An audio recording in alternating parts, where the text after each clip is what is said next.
Hyderabad gun foundry డివిజన్లో బల్దియా ఎన్నికల ప్రచారం జోరుగా సాగుతోంది.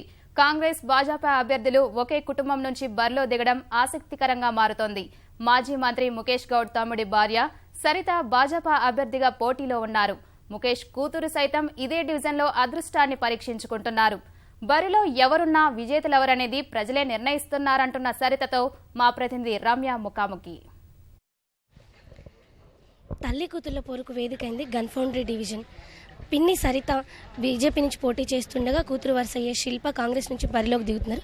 అయితే ఇద్దరు కూడా రాజకీయ నేపథ్యం ఉన్న కుటుంబం నుంచి రావడం, మరోవైపు ఇద్దరు కూడా మొట్టమొదటిసారిగా రాజకీయాలు రావడం ఓ విశేషం. అయితే ఇద్దరు కూడా పూర్తిగా మంచి ఉన్నత విద్యను అభ్యసించిన వాళ్ళు కావడం ఇంకో విశేషం. మరి అయితే పిన్ని సరిత బీజేపీ నుంచి పోటీ చేసిన విషయం తెలిసింది. అయితే ఈవిడ గెలుపు పట్ల ఎలాంటి అభిప్రాయాన్ని కలిగి ఉన్నారు అన్న విషయాన్ని ఆవిడ నాకు తెలుసుకున్నాం. నమస్తే మేడం. నమస్తే. అయితే మీరు మొట్టమొదటిసారిగా రాజకీయాల్లోకి వస్తున్నారు, ఎలా అనిపిస్తుంది? చాలా సంతోషంగా ఉందండి. ప్రజలు నాకు చాలా బాగా స్పందిస్తున్నారు. ఇంతకుముందు కార్పొరేటర్గా మా హస్బెండ్ ఉండే మధుగౌడ్ గారు, తన మంచి కార్యక్రమాలన్నీ చేశారు. దానికి ప్రజలందరూ చాలా మంచిగా స్పందిస్తున్నారు. పూల్బాగ్లో కూడా ఇల్లు కట్టించారు. సో మంచి డెవలప్మెంట్ చేశారు కాబట్టి ప్రజలందరూ నాకు చాలా బాగా సహకరిస్తున్నారు. సో ప్రజలందరికీ నేను ధన్యవాదాలు చెప్తాను. అయితే ఇద్దరు కూడా ఒకే కుటుంబానికి చెందినారు, మీరు శిల్ప. అయితే ఇద్దరు వేరు పార్టీ నుంచి పోటీ చేస్తున్నారు, మరి ఏమనిపిస్తుంది? సో తప్పనిసరిగా మేము గెలుస్తాము.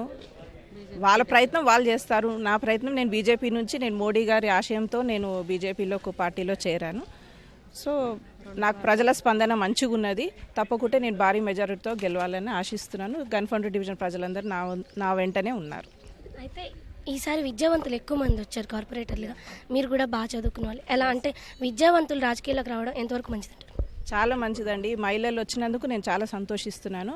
And even if the educated peoples come in the political party, we can save the people very much. And whatever difficulties they have, I will solve the problem. మీరు కూడా political background ఉన్న family నుంచి వచ్చారు.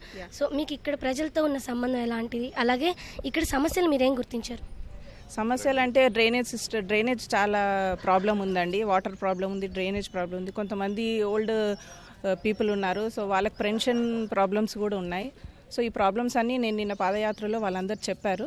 నేను తప్పకుండా గెలిచిన తర్వాత వాళ్ళందరికీ సేవ చేస్తాను, వాళ్ళకు తప్పకుండా సమస్యలు తీరుస్తాను. ఓకే, ముందు ప్రచారాన్ని ఇంకా ముందుకు ఎలా తీసుకెళ్ళాలనుకుంటున్నారు? నేను తప్పకుండా డివిజన్ వైజ్లో ప్రతి గల్లీలో ఒక లీడర్ అన్నట్టు ఉంటారండి. వాళ్ళు నా దగ్గరకు వచ్చి ప్రతి సమస్యలు చెప్తారు. నేను వాళ్ళ త్రూ నేను తప్పకుండా ప్రజల బాడల్ వైజ్ కానీ డివిజన్ వైజ్ కానీ వెళ్ళి వాళ్ళ సమస్యలను తప్పకుండా తీరుస్తాను. తెలుగుదేవి బీజేపీ ప్రజలు అయినా ఇద్దరు కలిసి అందరూ ఉంటారు. టీడీపీ బీజేపీ వాళ్ళు ఏ సమస్యలు నా దగ్గరకు వచ్చినా నేను తప్పకుండా వాళ్ళ సమస్యలు తీరుస్తాను. అండ్ భారీ మెజారిటీతో నేను గెలుస్తానని ఆశిస్తున్నాను. Thank you madam, all the best. కుటుంబం నుంచే గట్టి పోటీ ఉన్నప్పటికీ తాను ఖచ్చితంగా భారీ మెజారిటీతో గెలుస్తానన్న విశ్వాసాన్ని వ్యక్తం చేస్తున్నారు సరిత గారు. కెమెరా పర్సన్ నవీన్తో రమ్య, ఈటీవీ న్యూస్, హైదరాబాద్.